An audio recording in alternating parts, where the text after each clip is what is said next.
అందరూ అనుకున్నట్టుగానే ఇది వర్షం ఎక్కువైంది, తను వచ్చి సహజ వరద అనుకున్నాం. ఆ తర్వాత రికార్డ్ బ్రేక్లో అసలు ఎవరు ఊహించిన విధంగా గత 50 ఏళ్లలో ఎప్పుడు రానంతగా వరద నీరు చేరటం, ముఖ్యంగా తెలంగాణ నుంచి అక్కడ పడ్డ వర్షాలు, అక్కడ వాగులు ఇవన్నీ వచ్చి ఫైనల్ కన్వర్జింగ్ పాయింట్ బుడిమే మనకి మన వైపు రావటం, దానికి మనం విపరీతంగా నష్టపోవడం. అలాగే ముఖ్యంగా విజయవాడ ఎందుకు ఇంత గురైందని చూస్తే, ఇది ఇంత అవుట్లెట్ తీసుకోకపోవటం. బేసిక్గా గత ప్రభుత్వం చేసి ఉండాల్సింది, ఇవన్నీ కొంచెం దృష్టి పెట్టుండాల్సింది, వాళ్ళు పెట్టలేకపోయారు. సో వాళ్ళు చేయలేకపోయినా కానీ భవిష్యత్తులో ఈ రోజున ఈ సహాయ కార్యక్రమాలతో పాటు భవిష్యత్తులో ఇలాంటి ఇంత అకస్మాత్తుగా ఇలా వచ్చి మనం ప్రజలు ఇంత నష్టపోకుండా ఉండాలంటే ఏం చేయాలి? ఖచ్చితంగా ఈ వరద నీరు తగ్గగానే, రిసీడ్ అవ్వగానే దీని మీద ఒక ప్రాపర్ ప్లానింగ్ తోటి ఈ వరద నీరు వెంటనే దీని అవుట్లెట్ కాలువలు ఉండేలాగా దాని మీద ఈ ఫ్లడ్ కెనాల్స్ని ఎలా ఏర్పాటు చేయాలనేది గౌరవ ముఖ్యమంత్రి గారితో కూడా దీన్ని చర్చిస్తాం. ఇందాక కూడా మాట్లాడుతూ ఉంటే ఇన్ఫర్మేషన్ ఏమంటే బుడమేరుకు సంబంధించి కొంత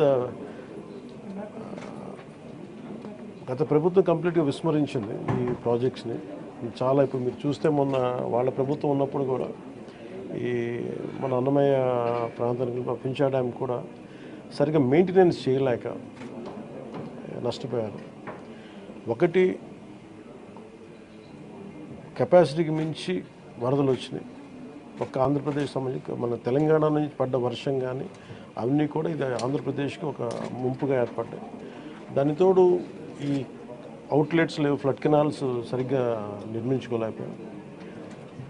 ఒకటి, మన స్టేట్ బైఫర్కేషన్ నుంచి ఇప్పుడు దాకా మన ఇన్ఫ్రాస్ట్రక్చర్ ఇలాంటి భవిష్యత్తులో జరగకుండా, నగరాలకు ఎలాంటి ముంపు వాటిల్లకుండా ప్రతి నగరాన్ని కూడా దీన్ని అసెస్ చేయాల్సిన అవసరం ఉంది. ప్రస్తుతం విజయవాడని ప్రత్యేక కోణం నుంచి దీని మీద దృష్టి పెట్టాలి. అదొకటి ఫ్లడ్స్ అయిపోయిన తర్వాత ఆలోచిస్తున్నాం. ప్రస్తుతానికి సిసోడియా గారు చెప్పడం, దీన్ని disaster management head, state disaster management హెడ్గా మా దృష్టికి తీసుకొచ్చింది ఏంటంటే, ప్రస్తుతం రిసీడ్ అవుతున్న నీళ్లు పెరగట్లేదు. రేపటికి ఇది మనకి ప్రకాశం బ్యారేజ్ 5 lakh క్యూసెక్స్కి 5 దాకా వచ్చేస్తుందని చెప్తా ఉన్నాను. సో మేజర్ ప్రమాదం మనం తప్పింది. అంటే చాలా అదృష్టవశాత్తు ఇది భగవంతుడి కరుణ అనుకోవాలి. ఆల్మోస్ట్ ఒక 10-12 వేల క్యూసెక్లు రీచ్ అయ్యి ఉంటే అసలు టోటల్ అసలు మనం ఊహించిన ప్రమాదం జరిగి ఉండేది. అసలు మన ఎవరో కూడా అన్కంట్రోలబుల్గా జరిగి ఉండేది. ఒకటి, ఇది మేజర్గా చెప్పాలంటే ప్రకృతి విపత్తు. ఇంకొంచెం తక్కువ స్థాయిలో మనం డ్యామేజ్ అయ్యేది ఒకటి, బుడమేరు కనుక గత ప్రభుత్వం సరిగ్గా మెయింటైన్ చేసి ఉంటాయి. ఎందుకంటే వాళ్ళు అన్నీ చిన్న చిన్న ఇరిగేషన్ ప్రాజెక్ట్స్ కూడా సరిగ్గా కనీసం వాళ్ళు ఈ లాకులు కూడా రిపేర్ చేయలేకపోయిన పరిస్థితులు ఉన్నాయి వాళ్ళకి. సో ఇప్పుడు వాళ్ళని తిట్టి కూడా ప్రయోజనం లేదు. ఎందుకంటే ఇది ముందు మనం ప్రస్తుతం మా చేతిలో ఉన్నది ప్రభుత్వం ఏమన్నా మేము ఏం చేయాలని ఆలోచిస్తామని ఉన్నంతలో మొత్తం కూర్చోబెట్టి దాదాపు ఇండియన్ ఎయిర్ ఫోర్స్ నుంచి, నేవీ నుంచి, హెలికాప్టర్స్ ద్వారా, అలాగే డ్రోన్స్ ద్వారా ఫుడ్ సప్లై అన్నీ చేస్తా ఉన్నాం.